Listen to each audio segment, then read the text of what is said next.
ನಮಸ್ಕಾರ ಸ್ನೇಹಿತರೆ, ನಾನು ಮರಡಳ್ಳಿ ನಾಗಚಂದ್ರ, ಚಿತ್ರ ನಿರ್ದೇಶಕ, ಗಾಂಧಿನಗರದ ಸುದ್ದಿಯಿಂದ. ಸ್ನೇಹಿತರೆ, ಈಗ ನಿರ್ದೇಶನ ಅನ್ನೋದು ಇದೆಯಲ್ಲ, ನಿರ್ದೇಶನ ಅಂದರೆ ಯಾವ್ದು ಬೇಕಾದ್ರೂ ಆಗ್ಬೋದು. ಆದರೆ ನಾನು ಹೇಳ್ತಾ ಇರೋದು ಚಿತ್ರ ನಿರ್ದೇಶನ ಕೆಲಸ ಇದೆಯಲ್ಲ. ಈಗ ಮುಂಚೆ ಒಂದು ವರ್ಷದಲ್ಲಿ ನಿರ್ದೇಶಕರು ಹಿಂದೆ 3 ಸಿನಿಮಾ 4 ಸಿನಿಮಾ ಮಾಡೋರು ಒಂದು ವರ್ಷದಲ್ಲಿ. ಆದರೆ ಇಂದಿನ ಪರಿಸ್ಥಿತಿ ಏನಾಗಿದೆ ಅಂದರೆ, ಒಂದು ವರ್ಷಕ್ಕೆ ಒಂದು ಸಿನಿಮಾ ಮಾಡೋದೇ ಕಷ್ಟ. 2 ವರ್ಷ 3 ವರ್ಷ ನೋಡ್ತಾ ಇದ್ದೀವಿ, ನಿಮಗೆಲ್ಲ ಗೊತ್ತಿಲ್ಲದಿರೋದು ಏನೇ ಇಲ್ಲ ನಿಮಗೆ. ಆ ಪರಿಸ್ಥಿತಿ ಇವತ್ತು ಉದ್ಭವ ಆಗಿದೆ. ವರ್ಷಕ್ಕೆ 2 ವರ್ಷಕ್ಕೆ ಸಿನಿಮಾ ಮಾಡೋಂಥದ್ದು. ಕೆಲವರು ಮಾಡ್ತಾರೆ, ಕರೆಕ್ಟಾಗಿ ಪ್ಲಾನ್ ಮಾಡಿಕೊಂಡು ಒಂದು 2 ಮಂತ್ಸಲ್ಲಿ ಸಿನಿಮಾನ ಮಾಡೋವಂಥವ್ರು ಇದ್ದಾರೆ, ಇಲ್ಲ ಅಂತಲ್ಲ. ಬಟ್ ಈಗೆಲ್ಲ ಏನಂದರೆ, ಚಾಲ್ತಿಯಲ್ಲಿ ಇರೋದೆಲ್ಲ ವರ್ಷ ಮಾಡಿದ್ರೆ, 2 ವರ್ಷ ಮಾಡಿದ್ರೆ, 3 ವರ್ಷ ಮಾಡಿದ್ರೆ ಡೈರೆಕ್ಟ್ ಅನ್ಸ್ಕೊಳ್ಳೋದು. ನೀವೆಲ್ಲ 2 ತಿಂಗಳು 1 ತಿಂಗಳಲ್ಲಿ ಸಿನಿಮಾ ಮಾಡ್ತೀನಿ ಅಂದರೆ ಡೈರೆಕ್ಟ್ ಅನ್ಸ್ಕೊಳ್ಳಲ್ಲ. ಆ ಪರಿಸ್ಥಿತಿ ಆಗಿದೆ ಸ್ನೇಹಿತರೆ. ನಾನೀಗ ಒಬ್ಬ ನಮ್ಮ ಹಿರಿಯ ನಿರ್ದೇಶಕರ ಬಗ್ಗೆ ಹೇಳ್ತಾ ಹೋಗ್ತೀನಿ. ಯಾಕಂದರೆ ಆ ನಿರ್ದೇಶಕರು ಇದ್ದಾರಲ್ವ, ಬಹಳ ಹಿರಿಯ ನಿರ್ದೇಶಕರು. ಅವ್ರಿಗೆ ಸುಮಾರು ಒಂದು 94 ವರ್ಷ ಆಗಿದೆ ಸ್ನೇಹಿತರೆ. 94ನೇ ವರ್ಷದಲ್ಲೂ ಕೂಡ ಅವರೊಂದು ಸಿನಿಮಾನ ನಿರ್ದೇಶನ ಮಾಡಿ ಈಗ ಬಿಡುಗಡೆ ಮಾಡಿದ್ದಾರೆ ಸ್ನೇಹಿತರೆ. ಅವ್ರ ಬಗ್ಗೆ ಹೇಳ್ತಾ ಹೋಗ್ತೀನಿ ಮುಂದೆ. ನೋಡಿ, ನಿರ್ದೇಶನ ಅನ್ನೋದು ಇದೆಯಲ್ವ, ಇಡೀ ಪ್ರಪಂಚದಲ್ಲಿ ಒಬ್ಬ ಹಿರಿಯ ನಿರ್ದೇಶಕರು ಯಾರ್ಯಾರು ಇದ್ದಾರೆ ಅಂತಂದರೆ, ಒಬ್ಬ ನಿರ್ದೇಶಕರಿದ್ದರು ಅಮೇರಿಕಾದಲ್ಲಿ, ಕ್ಲೈಂಟ್ ವುಡ್ ಅಂತ. ಅವರು ಇಡೀ ವಿಶ್ವದಲ್ಲೇ ಹಿರಿಯ ನಿರ್ದೇಶಕರು ಅನ್ಸ್ಕೊಂಡಿದ್ರು. ಯಾಕಂದರೆ ಅವ್ರಿಗೆ 93 ವರ್ಷ ಆಗಿತ್ತು ಹಿಂದೆ. ಹೋದ ವರ್ಷ ಒಂದು ಸಿನಿಮಾ ಮಾಡಿದರು. 93 ವರ್ಷ, 94ನೇ ವರ್ಷ ಅವ್ರಿಗೂ ನಡೀತಾ ಇದೆ. ಅವರ ದಾಖಲೆಯನ್ನು ಹಿಂದಿಕ್ಕಿ ನಮ್ಮ ದಕ್ಷಿಣ ಭಾರತದಲ್ಲಿ ನಮ್ಮ ಹಿರಿಯ ನಿರ್ದೇಶಕರು, ಅವ್ರಿಗೂ ಕೂಡ 94 ವರ್ಷ, ಅವರೇ ಸಂಗೀತಂ ಶ್ರೀನಿವಾಸ್ ಸರ್ ಅಂತ.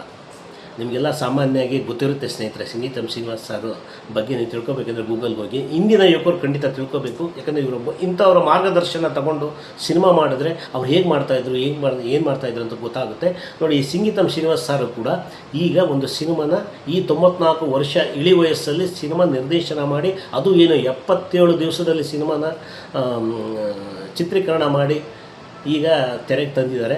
ಆ ಸಿನಿಮಾ ಸಂಗೀತಂ ಅಂತ. ನೋಡಿ, ಸಂಗೀತಂ ಅಂತ ಹೆಸರೇ ನೋಡಿ, ಅವ್ರ ಹೆಸರು ಸಂಗೀತಂ ಶ್ರೀನಿವಾಸು. ಸಂಗೀತಂ ಅಂತ, ಸಂಗೀತಂ ಅಂದರೆ ಸಂಗೀತ, ಮ್ಯೂಸಿಕ್ಕು ಅಲ್ವಾ. ಅವರು ಇಂಥವೇ ಒಂದು ಎಕ್ಸ್ಪೆರಿಮೆಂಟ್ ಮಾಡ್ತಾ ಇರ್ತಾರೆ ನಮ್ಮ ಸಂಗೀತಂ ಶ್ರೀನಿವಾಸ್ ಸರ್. ಹಿಂದೆ ಈ ಸಿನಿಮಾ ಯಾವುದೋ ಪುಷ್ಪಕ ವಿಮಾನ ಅಂತ ಸಿನಿಮಾ ಮಾಡಿದ್ರು ಸ್ನೇಹಿತರೆ. ನೋಡಿ, ಆ ಸಿನಿಮಾದಲ್ಲಿ ಕಮಲಾಸನ್ ಅವರ ಅಭಿನಯ, ಕನ್ನಡದಲ್ಲಿ ಕಮಲಾಸನ್ ಅವರು ಮಾಡಿದ್ದು. ಮಾತಿಲ್ಲ, ಕತೆ ಇಲ್ಲ ಆ ಸಿನಿಮಾದಲ್ಲಿ. ಬರೀ ಮೂಕ ಅಭಿನಯ ಎಲ್ಲ ಪಾತ್ರಗಳು ಮೂಕ ಅಭಿನಯ ಮಾಡಿಕೊಂಡು ಬ್ಯಾಕ್ಗ್ರೌಂಡ್ ಮ್ಯೂಸಿಕ್ ಕೊಟ್ಕೊಂಡು ಇಡೀ ಸಿನಿಮಾನ ತೋರಿಸ್ತಾ ಹೋಗಿದ್ರು. 1-2.5 ಗಂಟೆ ಅವರು ಡೈರೆಕ್ಟ್ರು ಸಂಗೀತಂ ಶ್ರೀನಿವಾಸ್ ಸರ್. ಏನು ಆ ಟೈಮಲ್ಲಿ ಹಿಟ್ ಸಿನಿಮಾ ಅದು ಪುಷ್ಪಕ ವಿಮಾನ. ಅದೇ ಥರನೇ ಈಗ ಸಂಗೀತಂ ಅಂತ ಹೆಸರಿಟ್ಬಿಟ್ಟು ಈ ಚಿತ್ರದಲ್ಲಿ ಒಂದು ವಿಶೇಷ ಇದೆ ಸ್ನೇಹಿತರೆ. ಮಾತಿಲ್ಲ, ಕತೆ ಇಲ್ಲ, ಬರೀ ಬ್ಯಾಕ್ಗ್ರೌಂಡ್ ಮ್ಯೂಸಿಕ್ಕು, ಸಂಗೀತದ ಮುಖಾಂತರನೇ ಸಿನಿಮಾ ಹೇಳ್ತಾ ಹೋಗಿದ್ದಾರೆ.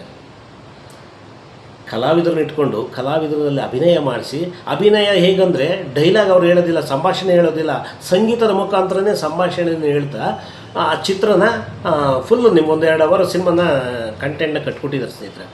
ಗ್ರೇಟ್ ಅಲ್ವಾ. ಯಾಕಂದರೆ ಈಗ ಡೈಲಾಗ್ ಇದ್ದು ಇದು ಮಾಡೋದೇ ಕಷ್ಟ.